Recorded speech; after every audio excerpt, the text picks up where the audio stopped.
เขาจะไปหู้เรื่องเลิกซื่นหนาบางนั้นตุ๊กตาเจ้าพ่อเจ้าสาวนั้นไปหวนคืนประวัติศาสตร์ของเราเขากันก่อนก็คืองานประเพณีแต่งดอกของเราเฮานั้นที่ไปที่มานั้นมาจากไสอันนี้โบฮูอีหลีโบได้เบิงเด้อสาวเด้อเขาบอกแต่เขาบอกเลยว่าครูซีรีส์สยามเป็นอย่างจะหามาสาวบได้เป็นหรือบ่อันนี้ต้องขอต้องเพื่อตัวเองกันแน่เก่ง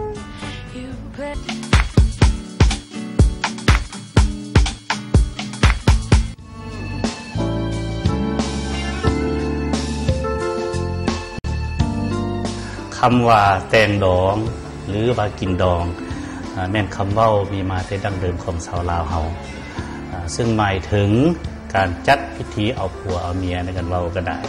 ตามฮิตของประเพณีหรือการเฮ็ดให้เป็นอันหนึ่งอันเดียวกันระหว่างบ่าวสาวที่ฮักกัน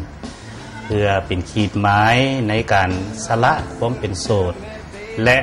เพื่อให้สังคมรับรู้โดยถูกต้องตามระเบียบกฎหมายบ้านเมือง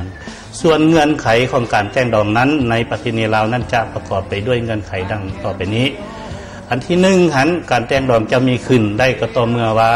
หญิงและชายมีอายุ18ปีสมบูรณ์ขึ้นไปเนาะอย่างนี้ตามกฎหมายวางออกเนาะถ้ากรณีที่มีเหตุการณ์เนาะเจ้าภาพทั้งสองฝ่ายหรือศาลอาจจะอนุญาตให้แต่งดองก่อนอายุก็ได้เนาะอย่างนั้น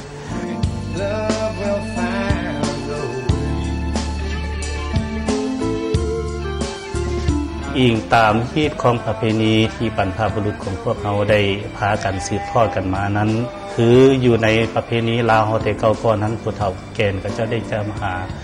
เลิกหายามเนาะส่วนเลิกยามนั้นมันจะประกอบด้วย2เลิกผู้2ยามด้วยกันคือเดือนที่นิยมในการแต่งดองกันเพราะว่าเป็นเลิกงามยามดีนี่คือเดือนยีเนาะแล้วก็เป็นเดือน4เดือน6หรือเดือน8แต่ต้องได้แต่งงานก่อนเข้าพรรษาประเพณีการแต่งดองของสาวลาวเฮานั้นสิ่งที่ขาดบ่ได้ก็คืออันที่1คือการจัดพิธีสู่ขอและพิธีบาสีสู่กันให้แก่บ่าวสาวทั้งรวมทั้งหลักฐานพิญญาณต่างๆเช่นเป็นทางการหรือใบอนุญาตจากการสมรสนั่นแหละรวมทั้งต้องมีเจ้าคนต่างๆทั้งสองฝ่ายกรรมสองฝ่ายเพื่อมาเป็นสิทธิพิญญาณเป็นต้น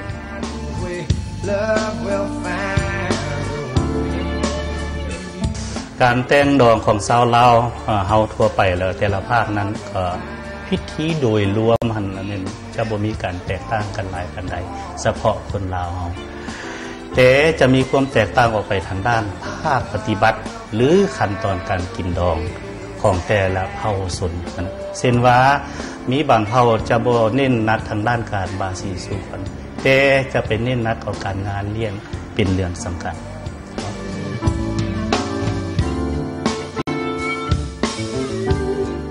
เพื่อเป็นการปกปักรักษาและอนุรักษ์ประเพณีดังกล่าวนี้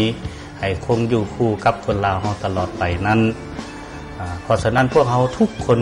พร้อมใจกันสนับสนุนส่งเสริมและเสื้อชูภูมิปัญญาพื้นบ้านแขนงนี้ไว้ให้คู่คนลาวเฮาตลอดไปโดยการเผยแพร่แบบอย่างต่างๆตามขั้นตอนที่บรรพบุรุษเฮาได้สั่งสอนมา